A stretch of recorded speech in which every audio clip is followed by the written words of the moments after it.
right, buckle up, folks, because today we're going deep, dive into some pretty controversial waters with this one. The cult of Trump. That's right. We're tackling this head on. We're looking at excerpts from Steven Hassan's book, same title. And let me tell you, this guy, he doesn't pull any punches. Yeah, no, absolutely. And you know what makes Hassan's perspective so fascinating, so compelling, is that this isn't just some ivory tower academic, right? This is a guy who knows cults, like really knows cults. First-hand experience, right. He spent years in the Moonies movement, which for a lot of folks, that's a pretty, that's a full-blown cult, right? Yeah. And he eventually got out, but that experience, it fueled his life's work, helping others escape those same kinds of situations. So when Hassan says, hey, I'm seeing cult-like dynamics at play with Trump and his supporters, well, it gives you pause, right? Yeah, you gotta lean in, you gotta hear the guy out. Exactly. So, I mean, before we even get into the nitty-gritty, right, let's just define the playing field here. When I say cult, what's the first thing that pops into your head? Yeah, I mean, for a lot of us, it's that image, right? It's robes, it's rituals, maybe some chanting. You're in some remote compound somewhere. Yeah. Drinking the Kool-Aid, the whole 9 yards. Right, exactly. But cults, they're often a lot less obvious than that. And the thing is, the defining factor, it's not what they believe, it's how they operate. Okay, so it's more about the methods, the nuts and bolts of how the group functions, less about the specific ideology. That's exactly it. Cults, they can form around, anything. Political movements, business gurus, you name it. I mean, I've even seen it around self-improvement seminars, right? Okay. It's all about the techniques that are used to exert influence and control. And often, it's about exploiting our psychological vulnerabilities as people. So, okay, so nobody's saying, like, Trump has this weird compound, Right. But what Hassan is saying is he's seeing parallels between Trump's behavior and classic, like, cult leader tactics, right? Exactly. And he does this by kind of introducing us to this term. You might have heard it before, malignant narcissism. And this is a personality pattern, but it's a dangerous one. And it's often, something that's seen in authoritarian leaders. And Hassan uses like vivid examples, pulls from Trump's life, to illustrate this playing out in a very real way. You give me an example. Give me something specific. Well, let's just take Trump's obsession with his wealth, right? I mean, on the surface, it's like, okay, a rich guy likes to brag, whatever. But Hassan, he digs deeper. Right. He points out how Trump would constantly inflate his assets, demand his name be like plastered on everything. Right. Just to project this image of grandeur, even if the actual numbers, didn't back it up. And the thing is, it's not just about, being rich. It was about this deep-seated need for admiration and control. So how does that tie back into the cult leader thing? That insatiable need for adoration, that constant need to be the center of attention. It creates this dynamic where followers, they become more like worshipers. Okay. It's not genuine respect, right? It's about feeding this ego, this insatiable ego of the leader. So this malignant narcissism, having that personality, it's almost like it creates the perfect breeding ground for a cult of personality to like really grab hold. But Hassan, he also argues that it's not just about the leader, right? Like America itself might be kind of primed for this. Yeah, he really digs into that. He talks about how historically there are these factors that have made Americans maybe particularly susceptible to these tactics. Okay, so like what? Give me the historical context here. Well, he goes all the way back to the early 20th century. There's this guy, Edward Bernays. I don't know if you've heard of him. Rings a bell, but yeah, refresh my memory. He's like considered the father of public relations. Okay. And this guy, he was really good at understanding how to manipulate mass opinion. I mean, really, really good. So how influential was this guy? Oh, massively. I mean, you see his fingerprints everywhere. Bernays was all about tapping into emotion, our deepest desires, fears even. And he'd use that to sell us, well, everything, really. Cigarettes, political candidates, you name it. Wow. So like less about the facts, more about how you make people feel. Exactly. Logic takes a back seat. He knew people were more likely to be driven by, like, gut feelings. And he used that, man, to an incredibly powerful effect. So is Hassan saying that Trump's playbook is basically Bernays 2.0? Kind of, yeah. Hassan makes the case that Trump's a master of those same tactics. Think about the rallies, the speeches, even the tweets. It's all about tapping into those raw emotions. A lot of times fear, anger, things like that, to bypass any kind of critical thinking and create this, like, visceral connection. Okay, so we've got like this foundation, with Brené's, this idea that you can sway a population with the right emotional cues. What else feeds into this, like American susceptibility? Well, he brings up some really fascinating social psychology experiments. The Milgram experiment. Oh, yeah. The Stanford prison experiment. Classic studies, yeah. Classics for a reason. I mean, they really get to the heart of human nature. For sure. But remind me, what was the big takeaway?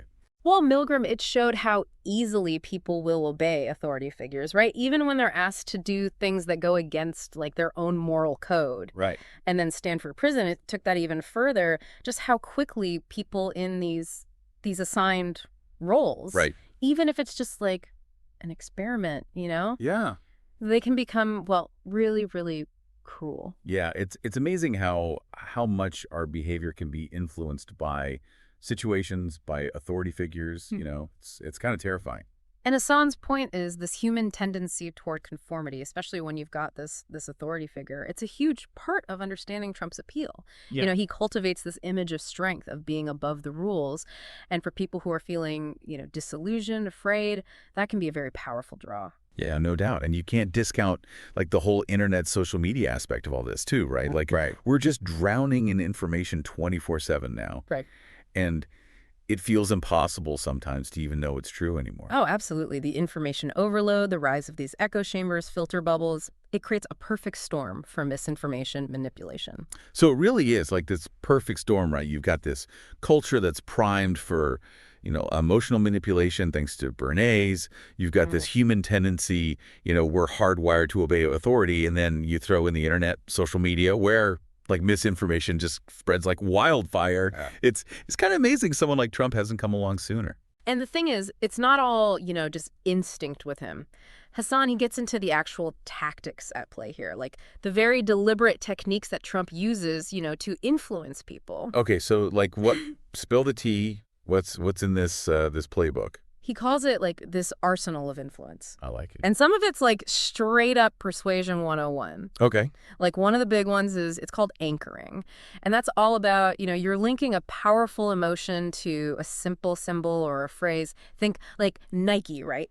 That swoosh. You see that, you immediately think athleticism, victory, even if you've never, owned a pair of their shoes. It's branding, but it's like next level branding, Right. And that's exactly what it is. It's really, really good branding. Now, think about Make America Great Again, right? It's catchy, it's easy to remember, and it taps into this like longing, this longing for a time when, America was, quote unquote, greater. Right. Whether or not that past actually existed, Right. That's not really the point. It's about bypassing all that with this emotional gut punch. So less about the actual policies, more about just like that feeling of like, remember when. Exactly. It's emotional manipulation, but it's powerful stuff. Wow. And then there's framing, which is, that's all about controlling the narrative. Okay. Think about how the new, like, depending on, their slant, they can take the same event and spin it in these totally different ways. Oh, cool. It's about what you choose to highlight, the language you use, all to like really shape how you're perceiving that information. Oh, it's like when Trump gives people those nicknames, right? Oh, yeah. Crooked Hillary, Sleepy Joe. It's like, it's so childish, but I mean, you got to admit, it works. Yeah. You can't help but see these people do, whatever label he slapped on. It's classic framing. Yeah. You're reducing these complex people to these like cartoonish caricatures. Yeah. And it plays on, people's biases, their prejudices. And unfortunately, it's really effective, especially like short term, in the moment. Yeah. Really shaping public perception. So we've got anchoring, framing, anything else. Because like Hassan mentions mirroring, NLP. That sounds like some Jason Bourne stuff. What's the deal with those? Those are a little more like under the radar, but I mean, just as powerful. Yeah. Mirroring is basically, you're mimicking someone's body language, maybe their speech patterns to create like this sense of rapport. Like you're totally on the same wavelength, right? Right. NLP or neuro-linguistic programming, it takes that even further. It's about using specific language patterns to like actually influence someone's thinking. Hold on. Are we saying like Trump's out here running Manchurian candidate stuff? Come on. No, it's not like mind control, not, sci-fi stuff or anything. Okay. But these techniques, they can be really persuasive when they're used in the right way. And, you can't deny Trump has a certain like charisma, a way with words that really lands with a certain audience. So it's like he's using this stuff, maybe even subconsciously, to like supercharge his message. It's possible. Kind of creepy when you think about it. It's a little unsettling. But, and I think this is important, Hassan, he's not trying to demonize Trump or his supporters, right? Right.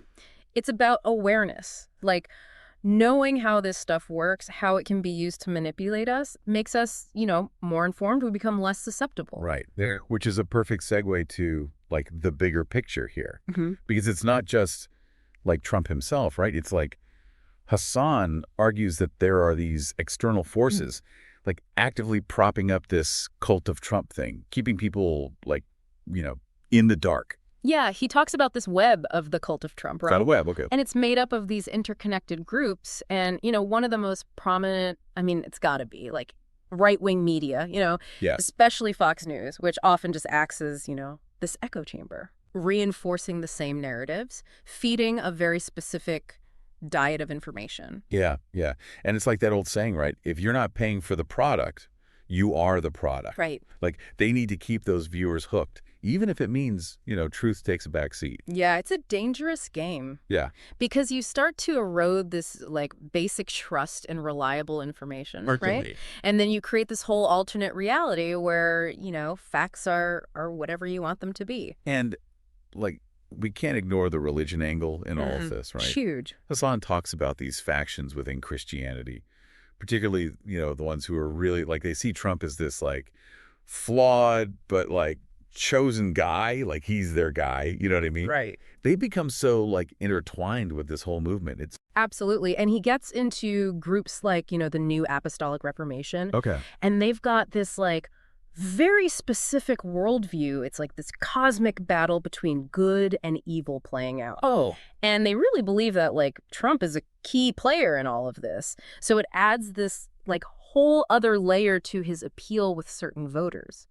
It's wild, man. All these pieces, the media, the psychology, the religion, and it's all, like, coming together to create this powerful and, let's be honest, kind of terrifying force. Yeah. So, like, where do we go from here? Is there any hope for, like, rational conversation, with the other side? Hassan seems to think so, but it's work, right? He really emphasizes critical thinking, like questioning everything you read, you hear, especially if it already, like, confirms what you think. We have to be willing to, like, get out of our own heads a little bit, hear other perspectives, even when it's, like, uncomfortable. Yeah, it's about being able to have those tough conversations, but, like, being open-minded, like, actually listening. Exactly. Recognizing that, we all have biases. No one has a monopoly on the truth.